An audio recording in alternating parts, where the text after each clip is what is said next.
Summary of the novel, White Fang. Author, Jack London. Chapter 1, The Chase in the Wilderness. The story opens in the frozen wilderness of Yukon, Canada, in the late 19th century. Bill and Henry are driving a sled carrying a coffin, pulled by 6 dogs. Along this harsh, perilous journey, they are relentlessly pursued by a pack of starving wolves, led by a cunning and experienced she-wolf. The wolves operate in an almost military fashion, strategically luring and isolating the dogs one by one. By day, they vanish into the trees; by night, they surround the camp, eyes glowing in the dark, bringing a rising sense of dread. Each morning brings fewer dogs.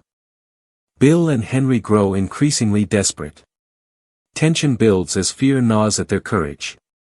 Henry clings to the fire as his only shield against the encroaching wild, while Bill risks his life trying to save the dogs and never returns. One by one, their defenses crumble. Henry, left alone, fights to survive through long, terror-filled nights, barely keeping the wolves at bay.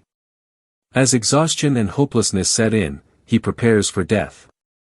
The atmosphere is thick with despair, the snow-covered world echoing with howls. Just as Henry's strength fails, a group of hunters appears, scaring off the wolves with gunfire and dogs of their own. He is rescued in the nick of time, but the horror of that ordeal leaves an unforgettable scar. The she-wolf who led the pack is revealed to be White Fang's mother. As the pack disperses, she and her mate head deeper into the forest. From their survival comes a new story, the rise of a remarkable creature, White Fang. Chapter 2, The Birth of White Fang. After the pack's breakup, the she-wolf and her old, battle-scarred mate, One Eye, settle in a rocky den near a frozen stream.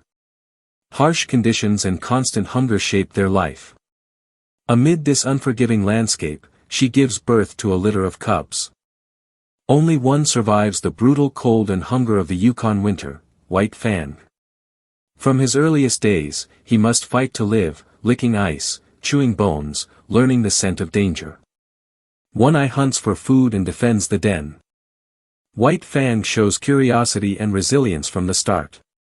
His siblings die, but he endures. One Eye is eventually killed by a lynx while hunting, leaving the she-wolf to raise her pup alone. She becomes both protector and teacher. She teaches White Fang how to hunt, to stalk, to listen to the forest's whispers.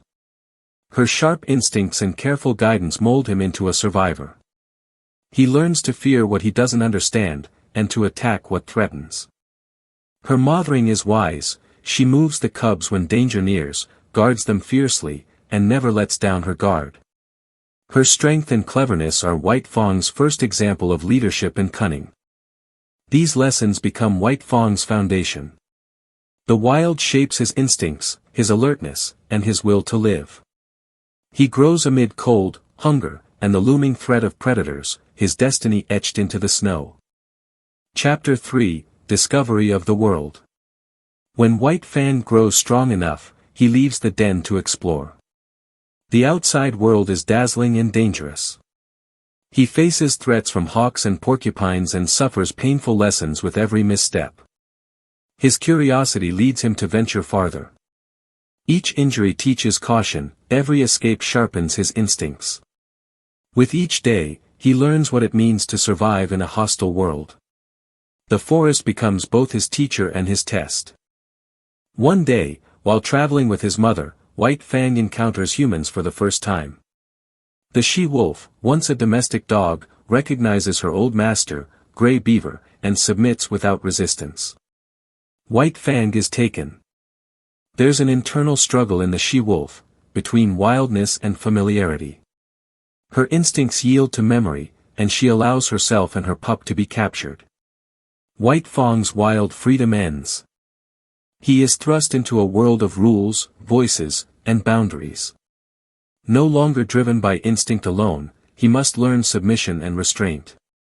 His journey now turns toward domestication.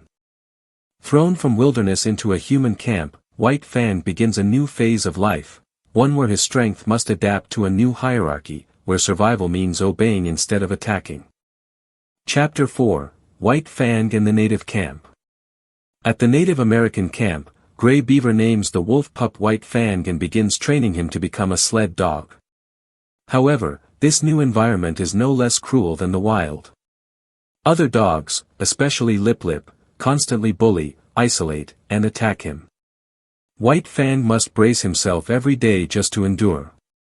Each meal is a battle. Every night is spent on alert. There is no affection, only defensive instinct. Gray Beaver doesn't see White Fang as a companion, but merely a tool for labor. His loyalty stems from fear and the instinct to survive. Over time, White Fang learns to submit, to endure beatings without retaliation, understanding that obedience is the only path to survival. He learns to dodge blows, avoid unnecessary conflicts, and develop lightning-fast reflexes. The constant biting, growling, and beatings shape him into a sharp and brutal creature. It is here that his dormant fighting instincts awaken, becoming increasingly refined and fierce. Life in the camp forges him into a powerful yet solitary being, always guarded, always ready to defend himself. This phase cements White Fang's cold, calculating nature. Chapter 5: The Law of the Strong. As White Fang matures, he demonstrates greater strength and dominance. After defeating Lip Lip, he becomes the leader of the dog pack, a hard-won position. Through this, he comes to understand a cruel truth: in both nature and human society, only the strong survive, while the weak are cast aside without mercy. Gray Beaver, recognizing White Fang's brutal potential, begins to exploit him. He forces White Fang into dogfights for entertainment, gambling, and profit. No one cares about the bloodied wounds or the hollow eyes after each fight, it's all just sport. White Fang doesn't fight for pride, but out of fear of beatings and starvation if he loses. Each victory leaves him more injured and more numb. He no longer feels, no longer reacts emotionally, no longer trusts. Though undefeated, he is never praised nor comforted, only tossed a cold bone. That is the reward for strength in a heartless world. With nowhere to turn, no one to rely on, White Fang responds to violence with violence. The endless battles pull him further from any spark of life, he becomes a soulless fighting machine. In a drunken stupor, Gray Beaver sells him to a man known as Beauty Smith, a cruel figure who stages deadly dogfights. This marks the darkest turn in White Fang's journey through shadow. Chapter 6: Beauty Smith. Under Smith's control, White Fang ceases to be a living creature and becomes a weapon of violence, a true, fighting beast. Smith locks him in an iron cage, starves him to the brink, and beats him until his eyes gleam with bloodlust. Every time White Fang is released, he is forced into the arena to fight to the death against other vicious dogs. Fear no longer exists, only the rawest survival reflexes remain. Brutal matches follow one after another, blood sprays, growls echo, spectators roar. White Fang becomes a legend in the ring, undefeated, but hollow, like a shadow with teeth. He has no name spoken with kindness, no comforting touch, no gentle gaze. All he knows are chains, cages, and unending pain. The climax comes with a fight against Cherokee, a low, muscular bulldog with unshakable grip and tenacity. Unlike previous opponents, Cherokee latches on and doesn't let go, using his weight and hold to trap White Fang. For the first time in his life, White Fang is completely overpowered. At the brink of death, Whedon Scott, a gold mine engineer, appears like a beam of light in the darkness, bravely intervening and rescuing White Fang from certain death. Chapter 7: Redemption by Whedon Scott. Whedon Scott bought White Fang from Smith. Unlike the people before him, Scott approached the animal with patience, gentleness, and compassion. At first, White Fang reacted aggressively, trusting no one. But Scott did not give up. Day after day, he fed him, gently called his name, never raised his voice or hand. Slowly, White Fang's cold gaze began to soften, he learned to listen, to wait. Scott's kindness gradually broke through the wild armor. For the first time, White Fang experienced genuine love and loyalty. There were no whips, no chains, just time and patient trust building. Small acts, a gentle offering of food, a consistent voice, became the key to unlocking the fear that surrounded him. When Scott prepared to return to California, White Fang jumped through a window to follow him, demonstrating his deep bond. Touched, Scott decided to bring him to America. On the voyage across the ocean, White Fang, for the first time, watched the sunset from a warm cabin, no longer curled up in the snow. A gentler future awaited him. Chapter 8, A New Life in California. In California, White Fang entered an entirely new world, warm sunshine, children's laughter, and peaceful routines. Yet, he still carried his instincts, ever wary and quick to react. Chickens, cats, and strangers triggered his alertness. However, under Scott's patient guidance, White Fang slowly adapted, he learned restraint, and eventually, trust. Instead of fighting for food, he was now fed at regular times, from a clean bowl. He slept on cool tile floors, not in the snow. He especially loved Scott's children, viewing them as part of his pack. He watched over them carefully, always ready to protect. At first, he didn't understand the rules of this new world. He was startled by bells, unfamiliar footsteps, and mechanical noises. But thanks to Scott's gentle direction and the family's patience, he began to let go of his defensive growls. When the escaped criminal Jim Hall broke into the house to seek revenge on the Scott family, White Fang immediately sprang into action. He fought fiercely to protect his master.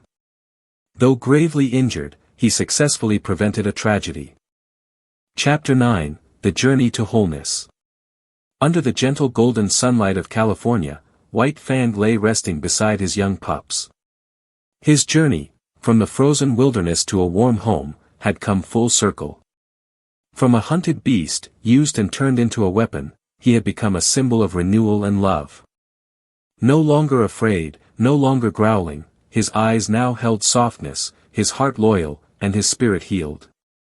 Weedon Scott had not only saved White Fang's life, he had awakened the goodness within him. Even the hardest soul, it seemed, could be softened. Children laughed in the yard, petting his thick fur. On the porch, White Fang closed his eyes, not in fear, but in peace. He had found his final home. And so, White Fang's story did not end in blood, but in sunlight and laughter, a fitting conclusion for a soul once hardened by cruelty, now redeemed by love. His life was more than the tale of a wild animal, it was a profound metaphor for transformation, and the power of love and perseverance to reach even the most distant hearts.